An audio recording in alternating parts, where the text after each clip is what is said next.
नमस्कार जय जगन्नाथ ए ओडिशा फार्मिंग आपन को स्वागत। आज आसन जानिबा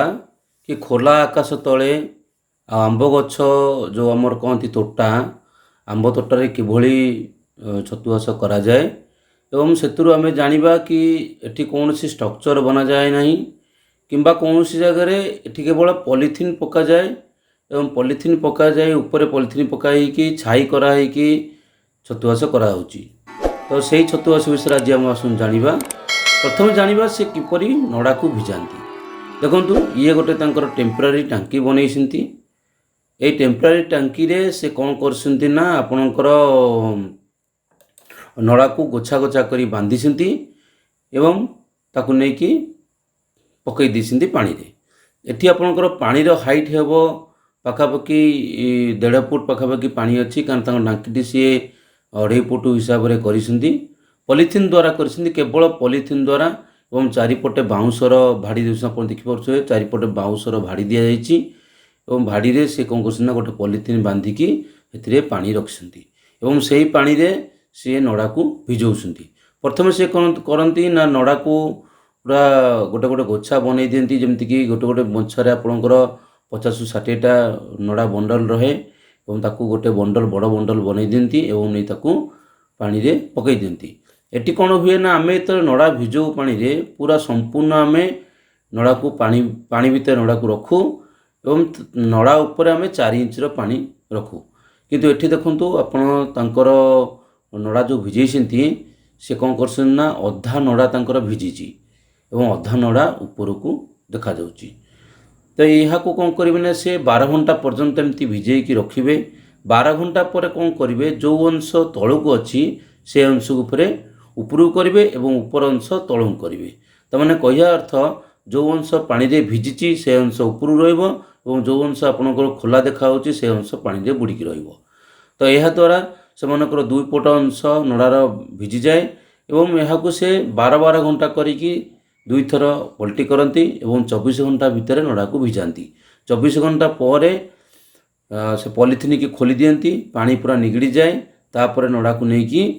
गोटे जगह डेरिकी रखती एवं 2-3 घंटा पर से बेड पकाती। एबे आसुन देखिबा से किभली तांकर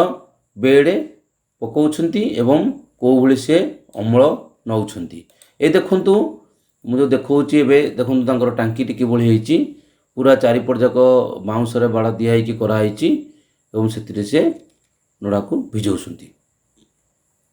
एवं आसन देखा से किभली बेड पकई एवं देखो ये मुझे देखा आपको कि जो आंब बगीचा अच्छी आंब बगीचा भितर देखो पॉलिथीन कला पॉलिथीन ग्रेनेट ये सब मारिकी से तलटी को छाई कर डायरेक्ट माटी तले बेड को पकई कौन सी जगार स्ट्रक्चर कौन सी आवश्यकता पड़नी एवं देखो घास उपरे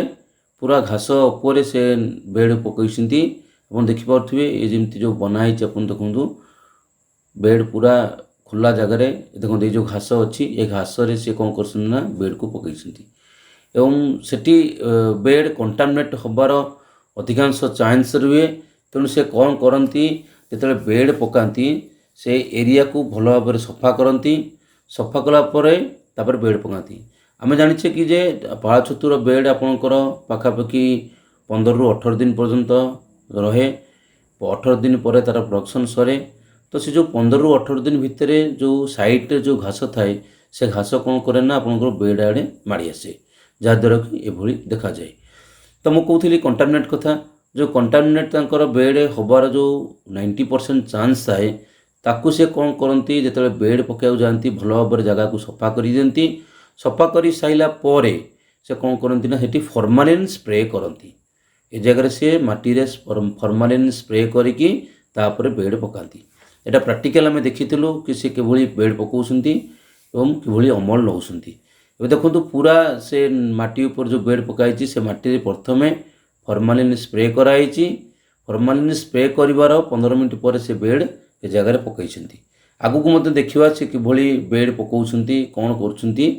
केमिति बेड पकई बेड तो सी पकई ना केमिति बेड देखो ये सब बेड किभली पड़ी ये से आपणकर बेड पकाती एवं लाइन बाय लाइन यहाँ को आम कह पैरेलल लेवल बेड किंबा सिंगल लेवल बेड आउ गोटे जगह देखो ये आपंकर बेड पूरा सरी आसलानी ए जगह देखूँ तांकर एकर एकर जगार से पूरा बेड पकाती एवं एठी कौन सी प्रकार आपंकर स्ट्रक्चर आवश्यकता पड़नी केवल आंब बगीचा भितर से ही चाष कर आसन देखिया बर्तमान तांकर प्रोडक्शन किभरी से नहीं केते अमल करुँच छतु गोटे गोटे बेड्रु से केते अमल करुँच एबे हम देखिबा कि जो अमल से कला पर 2 दिन अमल कला पर बेड्र अवस्था किभली अच्छी देखो एबे भी कढ़ अच्छी ये 2 दिन आपणकर अमल सरी अमल सरला पर तांकर एभली बेड्र कंडीशन अच्छी से 3 रु 4 दिन पर्यंत छतु अमल करती और गोटे गोटे बेड्रु आपणकर केजीए उपरे छतु अमल करती ये जगह देखी पारे आपण छतु तोला होती जमापड़ी ये जो देखुं गोटे गोटे गोछा गोछा होगी जो छतु होती एमती छतु बाहर एवं से कल्चर मंजी की व्यवहार कर गोटे गोटे बेड्रु पाखापाखि केजी रु 1200 ग्राम लेखा प्रोडक्शन से नौकरी खोला आकाश तले आंब गछ मूल ठंडा पवन पाई जो छतु चाष कर एक्चुअली ये कौन हुए ना आपणकर कौन सी प्रकार स्ट्रक्चर ना तेणु संपूर्ण पवन बेड्रे बाजुची एवं एठी कौन हुए ना आंब गछ जेहेतु अच्छी एवं सेठी माटी तले से पानी देइछंती एवं से पानी थंडारे बेडटी सब ठंडा रहे गरम पवन आसिले मध्य सेठी ठंडा पवन बहे तेणु से ठंडा पवन द्वारा ये भली प्रोडक्शन आसीची तो आपण मन देखि परसुंती से केउली प्रोडक्शन नैछंती आउ तांकर भल प्रोडक्शन सेतर होची आपण मन चाहिले मध्य एभली आंब गछ तले एभली बेड पकई पारिबे किंतु गोटे कथा मन रखिथिबे आंब गछ मूल तले पकईबे सेटू आपण फॉर्मालिन रे बेड को स्प्रे करिया माने आपणकर माटी की स्प्रे करिया पड़िबो तापर जाय कि आपण बेड पकईबे नाही तो माटी रो जो जीवाणु अछंती से बेड को अटैक करिवे कंटामिनेट करिवे जादर कि आमर अमल कमिजिवो तो ये आज मोर वीडियो आपन को जनइबार कि केमिति आंब गछ बा आंब तोटारे आंब गछ मूले बा आंब तोटारे किभली छतु चाष करा होउची जदि मोर वीडियोटी आपन को भल लागिला तो दयाकोरी आप लाइक करेंगे शेयर करेंगे कमेंट करेंगे और सब्सक्राइब करेंगे और मत आगू को बढ़ाई साहाय्य करेंगे आगामी वीडियो रे नुआ किछि नहीं आसबि एतिके रहउची नमस्कार जय जगन्नाथ।